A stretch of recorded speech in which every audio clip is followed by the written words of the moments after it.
नमस्कार, आप देख रहे हैं देश न्यूज। मैं हूं आपके साथ सूरज पाठक। हमारे खास कार्यक्रम सत्ता का संग्राम में आपका स्वागत है। सत्ता का संग्राम में आज हम बात करने वाले हैं कि भारत की महाभारत छिड़ी हुई है।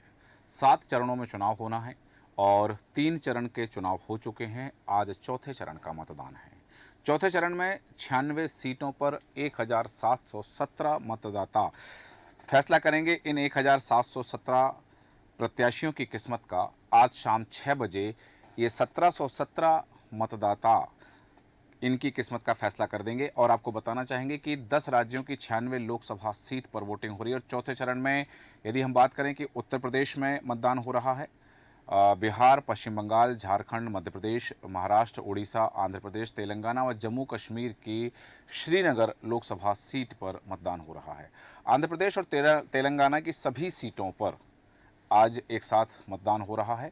और आज के मतदान के बाद देश के 18 राज्यों में मतदान पूरा हो जाएगा। कुल 1717 प्रत्याशी मैदान में हैं। इनमें से 476 प्रत्याशी जो हैं वो करोड़पति हैं। चौथे चरण के साथ 18 राज्यों में लोकसभा चुनाव संपन्न हो जाएंगे। और लोकसभा चुनाव के चौथे चरण में आज 10 राज्यों की 96 सीटों पर मतदान हो रहा है। और जैसा मैंने बताया कि 18 राज्य ऐसे हैं जहां पर आज मतदान पूरा हो जाएगा। राजनीतिक दलों के सामने और चुनाव आयोग के सामने भी मतदान का प्रतिशत बढ़ाने की चुनौती है। जहां बात करें आंध्र प्रदेश की, तो आंध्र प्रदेश की सभी 25 सीटों पर एक ही चरण में आज मतदान हो जाएगा, जिसमें अराकू सीट है, श्री काकुलम सीट है और विजयनगरम है, विशाखापट्टनम है। ऐसी सभी सीटें हैं जहां आज आंध्र प्रदेश की सभी सीटों पर चुनाव हो जाएगा। बिहार की 40 सीटें हैं और इन 40 सीटों में से सभी चरणों में मतदान होना है। यहाँ पर चौथे चरण में आज 5 सीटों पर यहाँ मतदान हो रहा है, जिसमें दरभंगा, उजियारपुर, समस्तीपुर, बेगूसराय और मुंगेर लोकसभा सीट शामिल है। झारखंड में बात करें तो झारखंड में चौथे चरण से मतदान शुरू हो रहा है और इसके बाद में अन्य चरणों में भी जाएगा, क्योंकि यहाँ 14 सीटें हैं। और यहाँ पर 14 सीटों में से 4 सीटों पर आज मतदान हो रहा है, जिसमें बीरभूम, सिंहभूम, खूंटी, लोहरदगा, पलामू सीट यहाँ पर शामिल है। बताना चाहूँगा कि मध्य प्रदेश की 29 सीटें हैं, जिसमें से चौथे चरण में 8 सीटों पर मतदान हो रहा है। और आज चौथे चरण के मतदान के साथ ही मध्य प्रदेश में चुनाव संपन्न हो जाएंगे। इसके साथ ही मैं आपको बताना चाहूँगा कि मध्य प्रदेश की देवास, उज्जैन, मंदसौर, रतलाम, धार, इंदौर, खरगोन, खंडवा लोकसभा सीट शामिल है। महाराष्ट्र में 5 चरणों में मतदान होना है और चौथे चरण के मतदान में 48 में से यहाँ पर 11 सीटों पर मतदान हो रहा है।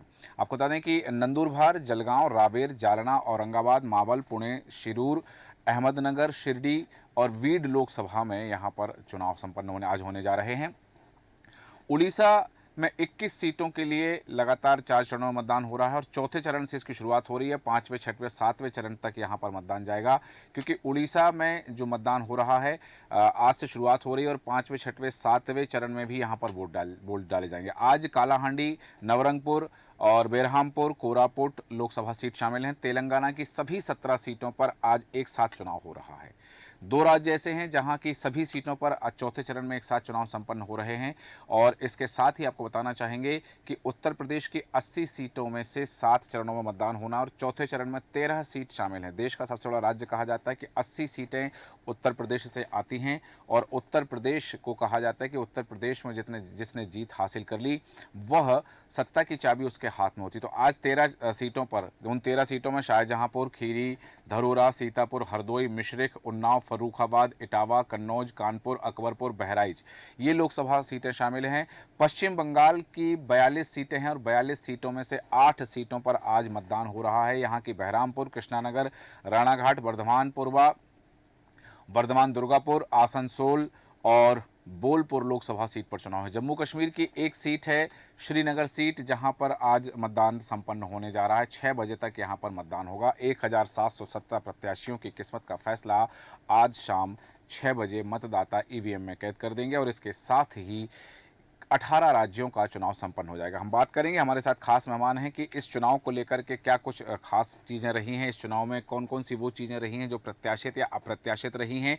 साथ ही यहाँ पर ये देखना भी दिलचस्प है कि इन तमाम चीज़ों के साथ में यहाँ जो तमाम चीज़ें हैं कि इस चुनाव में मुद्दों की बात कही गई है, लोगों की बात कही गई है, कि देश की बात कही गई है, विदेश नीति की बात कही गई है। और इन सब चीज़ों में, इन सब बातों में एक बात यहाँ खास बात जो सामने आती है कि वो ये आती है कि क्या ये चुनाव जनता के मुद्दों का चुनाव रहा है, क्या इस चुनाव में जनता की बात हुई है? क्योंकि इस चुनाव में जहां एक तरफ आरक्षण की बात हुई, एक तरफ उपलब्धियों की बात हुई, एक तरफ ये बात हुई कि खूबियों और खामियों की बात हुई, तो इन सब तमाम चीज़ों को लेकर के ये जो सियासी समीकरण सामने आए हैं चौथे चरण के मतदान के बीच में, उन सब चीज़ों के क्या मायने हैं?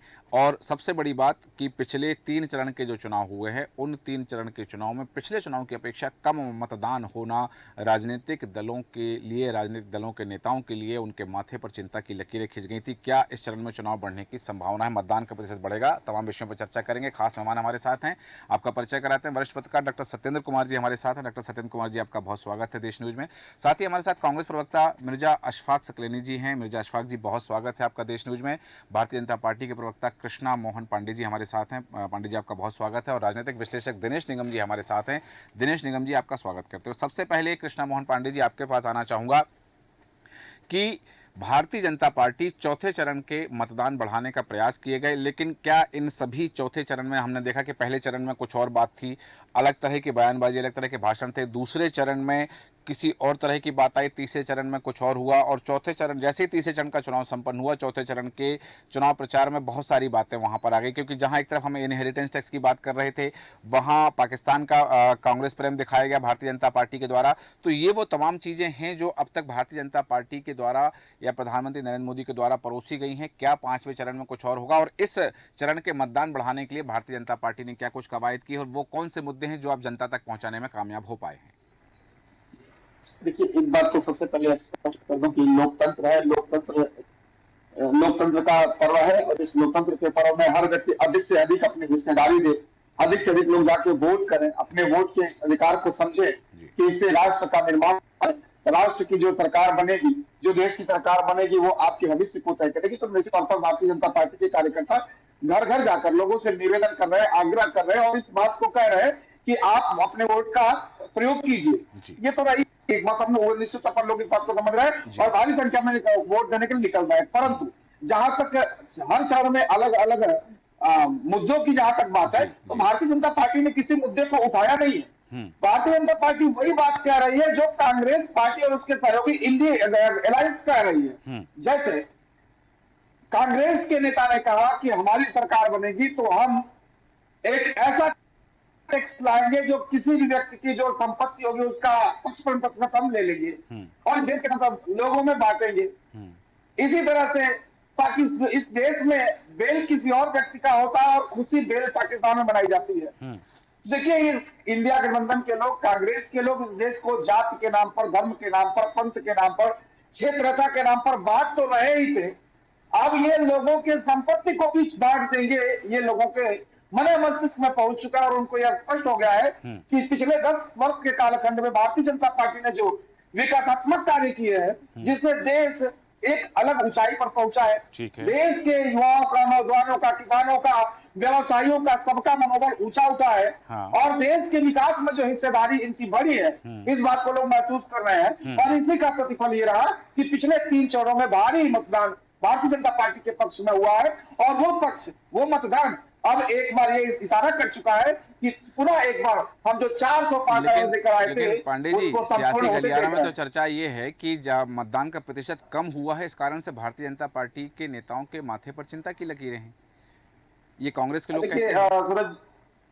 सूरज जी, एक बात स्पष्ट कर दूं कि अभी जब पहले चरण का जो चुनाव था, आपने देखा भीषण प्रचंड गर्मी थी। हाँ, ये भी एक कारण था कि लोग निकल के घर से बाहर नहीं आए। परंतु जो भी वोट पड़ा है वो अधिकतर भारतीय जनता पार्टी के पक्ष में पड़ा है। और हम एकदम पूरे आत्मविश्वास के साथ इस बात को कह सकते हैं और बड़ी मजबूती से इस बात को कह रहे हैं कि आप, बहुत दिन नहीं बचे हैं, पिछले अगले और 10 दिन बचे हैं, इसमें आप देखेंगे कि भारतीय जनता पार्टी का जो आने वाले चुनाव है, जितने चरण है, ये भारतीय जनता पार्टी के पक्ष में एक सीटें बढ़ेंगी और हम 400 पार को पूर्ण करेंगे। चलिए, मिर्जा अशफाक सकलेनी जी, आपके पास आना चाहूंगा कि एक बात जो पांडे जी ने कही है कि जो क्योंकि मतदान की प्रक्रिया भारत में गोपनीयता रखती है कि जिसने मतदान दिया है, किसके पक्ष में उसने मताधिकार का प्रयोग किया है, ये बात गोपनीय रखी जाती है। और जहां इसकी गोपनीयता भंग होती है वहां पर प्रकरण भी दर्ज हुए हैं। हमने इस चुनाव में ऐसा देखा है कि यदि किसी ने मतदान करते समय वीडियो बनाया है, या यहाँ भी देखा है कि मध्य मध्य प्रदेश में देखा था कि मंत्री ने अपने पोते के साथ में नाबालिग के साथ मतदान किया, वीडियो बनाया, तो उन पर मामले दर्ज हुए हैं। यहाँ पर कृष्णा मोहन पांडे जी का कहना है कि जो मतदान हुआ है वो भारतीय जनता पार्टी के पक्ष में हुआ है, तो फिर मतदान की गोपनीयता कहाँ रह गई? यदि पांडे जी कह रहे हैं कि जो मतदान हुआ वो भारी संख्या में बीजेपी के पक्ष में हुआ, तो उनको पता है मतलब ये बात? देखिए, आता है भारतीय जनता पार्टी के तमाम, और इसलिए आता है, आप देखिए जैसे जैसे चुनाव के चल रहे इनके माथे पे लगे देश की जनता ने इनको नकारने का काम किया, नकारने भी किया है। आपने देखा कि लगातार बेरोजगारी देश में बढ़ रही, नौजवान हमारा परेशान, किसान अन्नदाता हमारा देश का परेशान है। देश के अन्नदाता और नौजवान मिलकर ये तय कर लिया है कि अब इस बार भारतीय जनता पार्टी नहीं। और इसी तरीके से आपने कहा कि चिंता, स्वाभाविक चिंता है कि इनके नेता लगातार पाकिस्तान की एंट्री करते हैं। 70 वर्षों कांग्रेस सरकार देश में और उनके सहयोगियों की रही, अटल बिहारी वाजपेयी जी की भी सरकार रही, लेकिन कभी इनके बयान आ जाना कि मंगलसूत्र में कांग्रेस की सरकार बन जाएगी तो वो आपकी संपत्ति छीनकर चंद लोगों को दे दे, एक बौखलाहट। 70 वर्षों में कांग्रेस ने कभी इन चीजों को नहीं किया। इनके जो लगातार हिंदू मुस्लिम की बात पर आए, इनके देखिए पाकिस्तान की एंट्री होना ही इनके चेहरे का सवाल दिखा था। लेकिन देश की जनता समझ चुके कि देश की जनता को गुमराह जो 10 वर्षों से एक पार्टी ने किया है, अब वो गुमराहियत में नहीं है। इस बार इंडिया गठबंधन के लिए देश की जनता ने तय कर लिया है कि झूठी की बात करते हैं, मंगलसूत्र छीनना, सोने की बात करते सोना हो जाएगा, कोई क्या ऐसा भैंस छीन ली जाएगी, इस तरह की बातें कर सकती है, घबरा। और निश्चित तौर पे आप चाहता हूँ सूरज, निश्चित तौर पे देश की जनता ने इनको आएंगे बुलाने का काम किया। और बहुत से ऐसे नौजवान नाराज जो वोट तेज घटा, बहुत से नौजवान ऐसे नाराज है कि वो चाहते हैं कि इस देश में जिस तरीके से की हत्या कर अशफाक जी, आपको लगता है कि ये जो नाराजगी है, आपको लगता है कि ये जो नाराजगी है, ये नाराजगी को आप भुना पाएंगे अपने पक्ष में? निश्चित तौर पर इंडिया गठबंधन के पक्ष में सारा देश खड़ा है और निश्चित सरकार बनी। ठीक है, जैसा कि अशफाक जी कह रहे हैं कि इंडी जो अलायंस है उसमें साथ में पूरा देश खड़ा है, लेकिन हमने देखा कई राज्यों में जो अलायंस में जो राजनीतिक दल हैं वही अपने अपने अलग अलग चुनाव लड़ रहे हैं, क्योंकि आपस में ही लड़ने की बात सामने। वापस आऊँगा आपके पास में डॉक्टर सत्येंद्र कुमार जी, आपसे जानना चाहूँगा कि जिन मुद्दों को लेकर के बात कही, मंगलसूत्र की बात है, इनहेरिटेंस टैक्स की बात कही, आरक्षण की बात कही, हिंदू मुस्लिम की बात कही, या पाकिस्तान की बात कही कि पाकिस्तान चाहता है कि भारत में राहुल गांधी प्रधानमंत्री बने, इस तरह की जो तमाम बातें थी, क्या वास्तव में जनता इसी तरह के चुनाव की अपेक्षा कर रही थी 2024 में? नहीं, देखिए चुनाव के प्रथम चरण में 400 पार के नारे लग रहे थे, विकास की बातें चल रही जी। जैसे जैसे चुनाव के दौर बढ़ते गए वैसे वैसे लोगों के एजेंडा प्रोपेगेंडा बदलते रहे। चुनाव को जिस तरह से प्रभावित किया जाए और जनता को अपने पक्ष में पूरी तरह से करने के लिए दोनों पार्टियों के द्वारा प्रोपेगेंडा फैलाए गए। और देखिए कि पहले चरण के चुनाव में लगभग 66.14% वोट पड़ा और दूसरे चरण में 66.71% और तीसरे चरण में 65.68। इस तरह से मत प्रतिशत का गिरना भी दोनों पक्ष विपक्ष के लिए भी एक खतरा है, आशंका है, संदेह है कि किसके पक्ष में जनता की हवा जा रही है। जनता का हम मतदान पूरी स्वाभाविक रूप से नहीं समझ पा रहा है कि किसके पक्ष में और किसके विपक्ष में है जी। और अब उन 400 पार के नारे को छोड़ करके हिंदू बनाम मुस्लिम और सांप्रदायिकता के माहौल बनाना और विकास के मुद्दे को पीछे छोड़ना, ये वास्तव में सही नहीं है। विकास के मुद्दे पर दोनों दलों को चलना चाहिए और उसी पर लड़ाई करना चाहिए। जनता स्वाभाविक रूप से आज के डेट में इसी मुद्दे पर अपना मत देना चाहती है। बिल्कुल सही कहा कि जनता के मन में कुछ और है, जनता किसी और मुद्दों को लेकर के बात कर रही थी और विकास की बात चाह रही थी कि जनता विकास की बात हो। लेकिन यहाँ सबसे बड़ी सवाल जो आ जाता है, सबसे बड़ी बात जो आ जाती है वो ये आ जाती है कि वास्तव में जनता की बात, क्योंकि यहाँ एक बात अभी जैसे कि अशफाक जी ने कहा कि जनता में नाराजगी है। हालांकि हम राज्यों के विधानसभा चुनाव में देखते हैं कि कई बार होता है कि 5 साल जो सरकार रहती है उसके लिए एंटी इनकम्बेंसी का एक फैक्टर लागू हो जाता है। लेकिन डॉक्टर सत्येंद्र कुमार जी, क्या वास्तव में 10 साल से लगातार मोदी सरकार है, तो क्या कुछ एंटी इनकम्बेंसी फैक्टर भी है देश में, यदि हम बात करें मोदी सरकार के लिए? तो मोदी सरकार के लिए फिलहाल मुझे नहीं दिखता है, प्रत्याशियों के प्रति हो सकता है जी, क्योंकि प्रत्याशी जनता के बीच से कितना जुड़ाव रखते हैं जी, ये सवाल उन प्रत्याशियों के प्रति है। हाँ, कि वो वोट कैसे मांगे जाए और किस तरह से उनसे मतलब जनता के बीच में विश्वास हासिल करें। जी। ये बड़ी चुनौती है, क्योंकि जहां भारतीय जनता पार्टी प्रधानमंत्री नरेंद्र मोदी के नाम पर, मोदी की गारंटी के नाम पर चुनाव लड़ रही है, दूसरी तरफ जो देखा जा रहा है कि विपक्षी गठबंधन के लोग हैं वो प्रत्याशियों के चेहरे पर चुनाव लड़ रहे हैं। क्योंकि अभी तक ये बात कही भी गई है, क्योंकि जब मल्लिकार्जुन खड़गे से पूछा गया था कि विपक्ष का नेता कौन होगा, कौन प्रधानमंत्री बनेगा, तो उन्होंने कहा था कि चुनाव के बाद में इस बात को लेकर के फैसला किया जाएगा। कृष्ण मोहन पांडे जी, आपसे जानना चाहता हूँ कि जहाँ एक तरफ अभी बात हुई, डॉक्टर सत्येंद्र कुमार जी ने प्रत्याशियों की बात की कि प्रत्याशियों के प्रति एंटी इनकम्बेंसी हो सकती है लेकिन मोदी सरकार के खिलाफ नहीं, तो ये आपके लिए फायदेमंद चीज है कि मोदी प्रधानमंत्री नरेंद्र मोदी या मोदी सरकार के खिलाफ एंटी इनकम्बेंसी फैक्टर लागू नहीं हो रहा है। दूसरी तरफ यदि हम देख रहे हैं कि जहां प्रत्याशियों के चेहरे की बात कही जा रही है, तो कांग्रेस प्रत्याशियों के चेहरे पर चुनाव लड़ रही है। क्या भारतीय जनता पार्टियों को अपने प्रत्याशी पर इतना भरोसा है कि वो प्रधानमंत्री नरेंद्र मोदी का नाम लिए बिना किसी प्रत्याशी की जीत आश्वस्त कर सकते हैं? सूरज जी, देखिए, एक बात स्पष्ट कर दूं, जी। भारतीय जनता पार्टी लोकतंत्र में विश्वास रखती है और हम चूंकि सिर्फ एक व्यक्ति विशेष की पार्टी नहीं है, भारतीय जनता पार्टी अपने जितने भी हमारे एनडीए गठबंधन के साथी हैं, इन सारे प्रत्याशियों पर विश्वास है हमें। ये जीत कर आएंगे और ये जीत कर आएंगे अपने काम के बल पर आएंगे। हाँ। और यही आकर अपने संसदीय दल का नेता प्रधानमंत्री जी को चुनेंगे। जी। देखिए, भारतीय जनता पार्टी एक लोकतंत्र की प्रक्रिया है ये। हाँ। कि सारे सांसद आते हैं और संसदीय दल की बैठक होती है, उसमें संसदीय दल का नेता। पांडे जी, मेरा यह प्रश्न इस आशय में है, क्षमा चाहूंगा आपको रोक रहा हूं, मेरा प्रश्न इस आशय में है कि राहुल गांधी ने भी कुछ दिन पहले कहा है कि जहां एक तरफ मोदी की गारंटी के नाम पर चुनाव लड़ाया जा रहा है और चुनाव में मोदी की गारंटी का फैक्टर लागू है, लेकिन उन्होंने कहा कि मैं गारंटी देता हूं कि चुनाव के बाद में नरेंद्र मोदी प्रधानमंत्री नहीं बनेंगे। मेरा आशय, ये जो प्रश्न का आशय, उस आशय से था।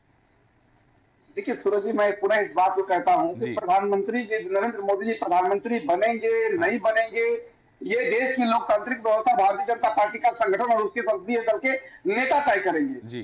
परंतु मोदी के नाम पर चुनाव लड़ रहे हैं। मोदी एक विश्वास है। हाँ। मोदी एक संकल्प है।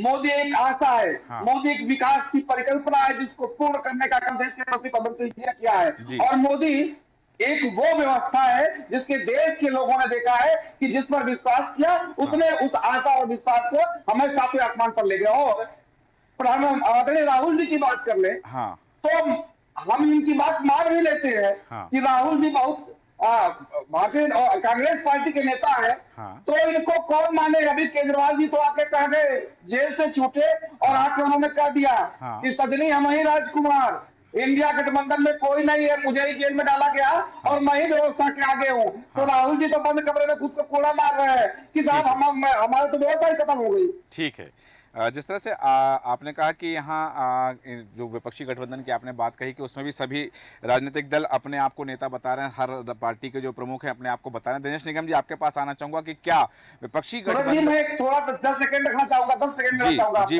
पांडे जी, जो आम आदमी पार्टी कांग्रेस के साथ मिलकर के दिल्ली में चुनाव लड़ रही है और कह रही है कि हमें साथ आइए, वही आम आदमी पार्टी पंजाब में कह रही है कि कांग्रेस को वोट मत कीजिए। वही आम आदमी पार्टी कहीं और करिए, कांग्रेस को वोट मत कीजिए। तो कांग्रेसी कार्यकर्ता तो कंफ्यूज है। ठीक है जी, इससे पहले कि दिनेश निगम जी के पास जाऊं, मिर्जा अशफाक जी, आप कुछ कहना चाह रहे हैं, अपनी बात रखें। सबसे पहले मैं ये कहना चाहता हूँ, उन्होंने कहा कि सबसे पहले संसदीय दल का बैठक होती है, संसदीय दल तय करता है कि जो सांसद होते हैं कौन का प्रधानमंत्री होगा। हाँ। दूसरा उन्होंने कहा कि गारंटी कांग्रेस लेकर इन्होंने मुद्दे और विकास जो सरकार 10 में सत्ता पे है। हाँ।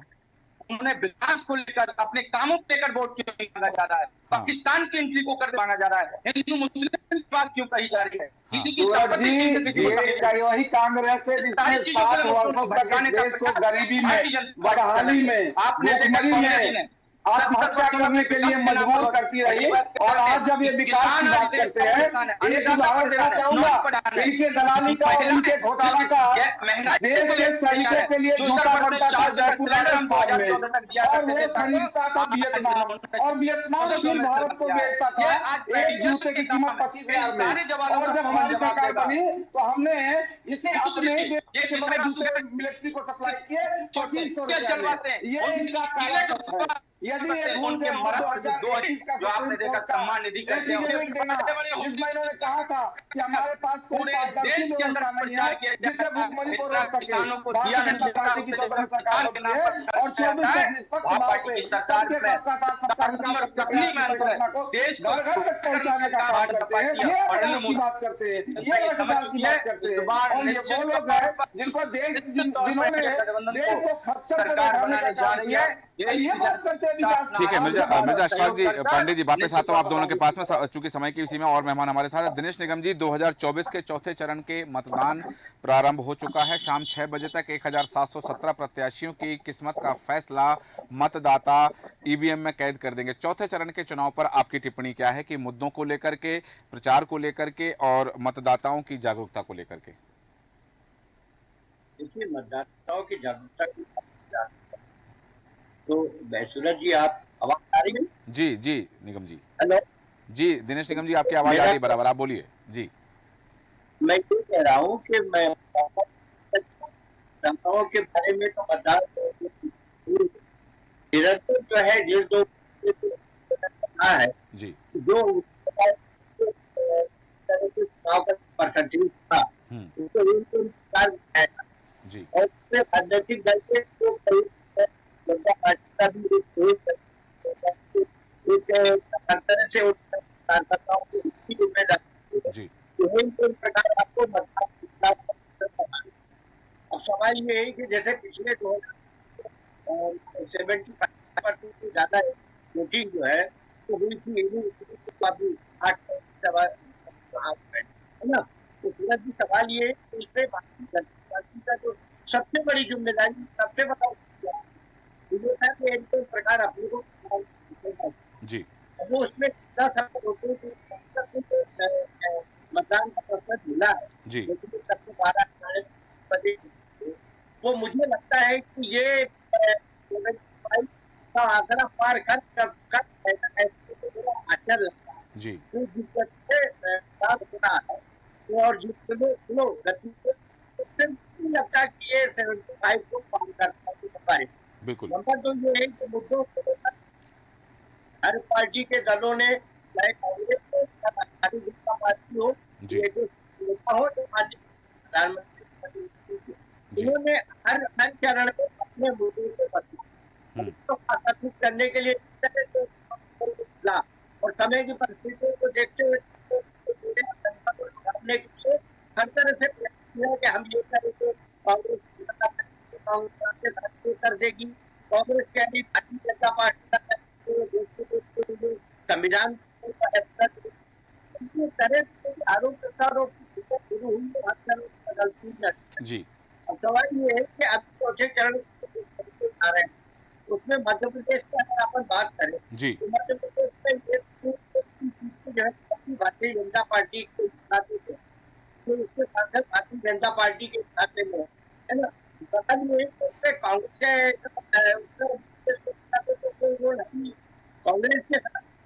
है, अगर कांग्रेस तो उसको जो उसको मायने से करना चाहिए। तो ये है कि वो छूट नहीं पाए। भारतीय जनता पार्टी ने व्यवस्था है कि अपने को मतदान को दिया तो कांग्रेस के खाते में कोई जी, तो उनका जो प्रयास है वो बिल्कुल। दूसरी बात समाज जी दोनों को सुन रहे थे जी। दिनेश निगम जी, बिल्कुल जैसा आपने कहा कि यहाँ कांग्रेस भी अपनी सीटों को हथियाने में है, लेकिन हालांकि भारतीय जनता पार्टी के सामने चुनौती है कि वो सीटें, क्योंकि जिन 8 सीटों पर मध्य प्रदेश में चुनाव है वो सभी सीटें 2019 में भारतीय जनता पार्टी के खाते में रही और कांग्रेस के सामने चुनौती है वहां अपनी उपस्थिति दर्ज कराना है। हालांकि बिंदुओं हैं जिन पर हम चर्चा कर सकते हैं, पर समय हमें अनुमति नहीं देता, इसलिए चर्चा को विराम देंगे। डॉक्टर सत्येंद्र कुमार जी, मिर्जा अशफाक शकलैनी जी, कृष्ण मोहन पांडे जी, दिनेश निगम जी, आप सभी का धन्यवाद चर्चा में शामिल होने के लिए। और बात हो रही है सत्ता के संग्राम की। सत्ता के संग्राम का चौथा चरण है जहां 10 राज्यों की 96 सीटों पर मतदान जारी है और 1717 प्रत्याशियों की किस्मत का फैसला आज ईवीएम में कैद हो जाएगा। देखना दिलचस्प होगा जिस तरह से कवायद की जा रही है, चाहे चुनाव आयोग की बात करें या फिर राजनीतिक दलों की, कि मतदान के प्रतिशत बढ़ाने को लेकर जो कवायद की गई है वो कितनी कारगर साबित होती है, ये शाम 6 बजे हमें पता चल जाएगा कि मतदाताओं के मन में जो था, मतदाता का मौन था या मतदाता की मुखरता थी, वह किस रूप में बाहर आती है। हमारे आज के खास कार्यक्रम में इतना ही। बने रहे देश न्यूज के साथ। नमस्कार।